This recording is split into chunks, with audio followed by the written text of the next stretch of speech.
107.5 WGCI, the Shy's #1 for hip-hop and R&B. It's the best damn morning show in Chicago. Myself, Destin Legend Leon Rogers, my brother Zach Boog, white boy Ryan on the boards. The gang's all here. Sir. And today with us, we got a Chicago legend, man. He's going to be in town this weekend doing the show. He'll tell you more about it. Corey Holcomb is in the building. What up, Corey? Back up here, GCI. Yeah. You dig? All right. So 5150 is going crazy. Every Tuesday, I tune in. I check it out. I love the show. Shout out to Darlene. What's up, Darlene? You know what I'm saying? Darlene in the house. Yeah. I be wanting to cape for Darlene sometimes when y'all be getting on. I be like, hey, Darlene, don't listen to them. No, she's Darlene, good people. she's over 50 and believes in herself. That's disease in America. I did a joke on stage, or we talked about it on the show. Can a man over 50, even if he got millions of dollars, find true love? And I think the answer is no. No. You over 50. You can't. Even if you don't think, why a man over 50 can't find true love? Well, you've been out here 50 years and you ain't picked the right one. Yeah. And now you gotta wonder: is they liking you for you, or is they liking you for the money you got? So that's a barrier right there. If you're over 50, it's definitely the money. But ain't the money a part of you though at that age? No, money goes away. You can lose it tomorrow. Do you like me for me? And when she get control of your money, you go away. Yeah. It's a cold game. I'm glad you here to talk to these two, man. So what about I see where y'all going with this, but let's say it's a woman. A woman gets over 50 and she may not be as beautiful as she once was, and you know what I'm saying, and you fell in love with her looks and beauty. You don't leave her just because she's not as attractive. That comes with age. So you saying you fall in love with a woman over 50? No, I'm not saying I fall in love with a woman. No, he's saying if you with her and then over a period of time, her looks fade, which is gonna happen with everybody, with men and women. When you have a girl that's been in your life and she's solid with you, you supposed to hold her down. You know what I'm saying? And just see people who better behind her back. That's how it works in America. It's just saying it out loud is what's shocking. But when you have a girl that you've been with a long time, especially if she fall off in the looks department or the weight department, you still cherish her and treat her good. But when she's not around, you do things you want to do. So LeBron and Savannah ain't never breaking up. Right, okay. You know what I'm saying? No matter what Savannah go through, LeBron gonna hold her down. She been there since day one. I love Savannah. I've never met her none, but do you see how LeBron kids act? Yeah. They're respectable family. Yes. Not like Curry family. That is ridiculous. What happened with Curry? Oh, his kids be wild during interviews. His wife is way out of control. And she out of control because she say she be wanting attention from guys sometimes. You know what I'm saying? She feel like she not getting enough attention. Well, if a girl tell you she want attention from guys, that shouldn't be your wife. That should be somebody you stop through and drop off. Damn. I'm just saying. Damn. How do you keep a wife and you're Steph Curry, you probably one of the best players who ever played in the NBA, and your wife says that? No. Yeah. Starting over is hard, though. That's what it is. So, I don't know why you ain't wrote a book yet. Just a funny-ass book. Steph Curry should start over before he get 50. Right. How does it feel like you, as far as comedy goes, as far as I can remember, and I started in 96, so I see when you've been doing it, you've always had the relationship, the realist relationship advice. So how does it feel when you see, rest in peace to Kevin Samuels of the world, the Fresh and Fist that's now saying what men want and what men need. When you kind of been doing that in the hood, Dr. Phil way from the beginning, how does that give you a sense of pride, or like you were on the front of that before it got popular? Because it seems like it's gotten popular within the last 2-3 years. Well, it's easy to put a couple of girls on there who ain't got no sense and just alley-oop them the whole show. You know what I'm saying? Right. I could have did that. I don't like that. I don't like taking advantage of people. Mm-hmm. But what I am saying is this about relationship experts and everything. It's just advice because the best of us can't figure it out. It's just every once in a while you get blessed and you meet somebody who really got your back. That's how life really goes. And most men do not know how to find that person. God just happened to give it to you like, here, I'm going to let you have this. Because you see what the brother Steve Harvey going through. You see what Russell Simmons is going through. All these are rich men, but you know what I'm saying? They can't keep anybody. That's not a diss to either one of them, but I'm saying it's like Man, we don't know how to pick a woman. The best of us don't know how to pick a woman. I had a heartfelt moment when I walked up in the studio today when I met your daughter. Because I was there when you and your wife first met. Yeah. And I'm like, you was like, this is my daughter. I was like, oh, that's beautiful. Because all these years later, you know what I'm saying? And you and your wife still together, right? 21 years. Wow, that's amazing. That is amazing that you could be with somebody that long. Well, I ain't no. Yeah, we talk about. Yeah, ain't don't no mess up. Don't mess up. No, it ain't easy. It's never easy. It's never easy, but you know what I'm saying? We'll be back more with Corey Holcomb coming up right here on 107.5 GCI. 107.5 WGCI, the Shy's #1 for hip hop and R&B. Let's get it. It's best damn morning show in Chicago. Zach Bug, White Boy Ryan, myself. Corey Holcomb is in the building. Yes, sir. Turn your radio if you don't want the truth.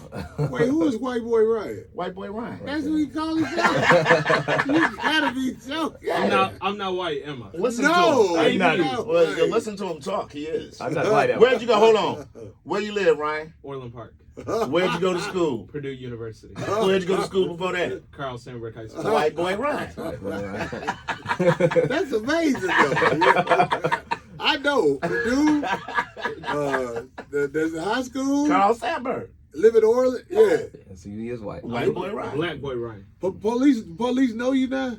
Do your best black voice, Ryan. What up, bro? Now talk how when you be on Kiss. Do a break like you on Kiss right now. It's 103.5 Kiss FM, Chicago's number Yeah, he be one. like, Chicago. Chicago. That's hilarious. Yeah, I get them. Now Corey, you here in Chicago this weekend? What's happening, man? Where you at? Chicago Theater? Chicago. Like last year. Man. Yeah, Good turnout. Man. 1 year later. We came back. I like, you know what I like, man? I like how recently you've been on this run of pulling cats up from the G League to the pros, so to speak. You know what I'm saying? No diss to him with talent, but like brothers like M. Brown. Not saying that, they just don't get recognized. They don't get seen. And then Funny guys. Seen them, you funny guys. You seen them, now you like, come on the road with me. I burn bridges with people who I know who not funny, but not because I'm doing something wrong. It's just, if you ain't got it, you ain't got it. And there are people who I am close to, and they don't have it, so they feel like I'm doing something wrong. Dirty, I don't right. like them, but the coach at Alabama said marginal talent is always going to Nick kick Saban. up dust. They always go kick up dust and be acting like something wrong and all like that. So I look for people who are funny to go up in front of me because I know I'm gonna be funny. But let me ask you a question. Knowing you for a long time, you spare no wrath when it comes to comedy. Like you're one of the gatekeepers that's gonna call it like it is. So what advice do you give to young comics when performing in front of people like Corey Holcomb? Because cats get nervous in front of you, man. Because they hear the lore of Holcomb. It's not. Sir Holcomb has thrashed many of men. I don't think it's nervousness. I know it's. I would say that they know they're about to face the truth. And when you face the truth and you're not living in the truth, it's frustrating to you. And that's with everything in life.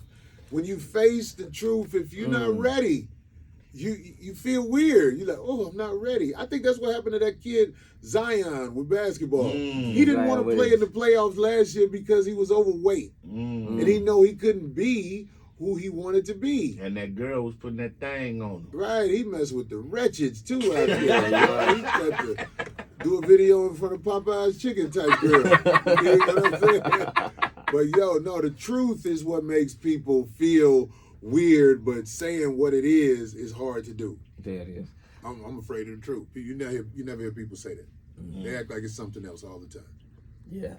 Corey, I want to ask you about this. This was in the headlines a few weeks back. You remember when Keke Palmer was in front of Usher? She went to the Usher show, and then Usher sang to her, and her boyfriend got on Twitter and was like, "Hey, you shouldn't be wearing that. You a mom." Boom, boom, boom. It blew up. It blew up. We was having a debate on air about it, and basically we was like, "Hey, man, where he messed up." I felt like where he messed up was putting it on Twitter.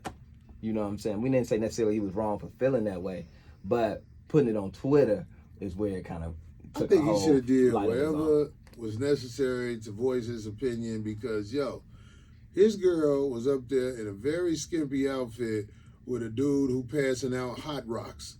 if you know what I mean. You know what I'm saying? It ain't just like, let's say your girl be with some rock star, and that hurt enough. Already. But you talking about Mr. Booka Booka Booka, you know what I'm saying? It's like, yo, what are you doing up there with that guy? I'm going on Twitter. It's all justified. So he was justified. Well, what do you say to the women that said Keke was just celebrating the fact that she had just had a baby, she got back to her shape, she wasn't doing anything wrong, Usher was just singing to her? Because I had this conversation. It's part of the I show. almost got put out. It got so bad they didn't want to talk to me in the house. I said, man, that was wrong, whatever. They was like, well, no, she, postpartum and she coming back from pregnancy. No, it's like, yo, there are so many ladies who run into a brick wall at 100 miles per hour. You can't go out and put yourself out like that and expect respect. You can't go into the lion's den with steaks all over you. Right, you know what I'm saying? And expect not to get eaten. Why do we forget what life is about? Life is about trying to get to the point where you're going upward. I'm talking about mentally and everything. And there's so many ladies I know, when they have means to do things, they do things that bring themselves down. You can't go on stage like that with Usher and expect respect. It's just not really what it is. And anybody tell you you're going to get respect and you half naked on stage with Usher, they're lying to you. If you're a dancer, you'll get more respect. Because that's your job. That's right, somebody you pull out the crowd and look at me. Yeah. No, that ain't my bra no more. Hey, real quick, man, before we come back, 5150 show, what's the best thing about it, and then what's some of the pitfalls of it, like that if you could change, you would? I wouldn't change a thing about it. I mean, we could just get better. And the best thing about it is I have found a way to be seen by everybody without Hollywood. I was in Dallas last weekend, and the wide receiver, who he's not with Dallas no more. Des Bryant. No, they just got rid of him. Amari Cooper. He went Cleveland. When he walked up to me and he was giving me dap, man, we watched 5150. I'm like, yo, I'm getting exposed to everybody. Right. It felt good to see one of the athletes like that. Yeah. Let me know. 51, keep doing it. Don't switch it up. I love it. That's dope. Hey, man, Corey Holcomb. We got more with him? All right, Corey, tell them everybody where you're going to be this weekend. Okay, listen. This is the Chicago Theater, yes. September 9th. We're back. September 9th, we're about to knock them out the box. Almost all the seats are gone. Yes. Okay. We got those balcony seats left, and I need people who know me, who got love for me. Buy them balcony seats that's left, man. Listen, if you're not gonna show up, buy the balcony seats. Just buy the balcony Just seats. Go. Let's get rid of them last balcony seats. You dig what I'm saying? Corey Holcomb, my man M Dubs, Fab is on the show. It's gonna be a hot show, man. Make sure y'all check it out. We appreciate you coming by, brother, all the time. Bet 'em up. You know the platform here for you. Yeah, all right. It's GCI.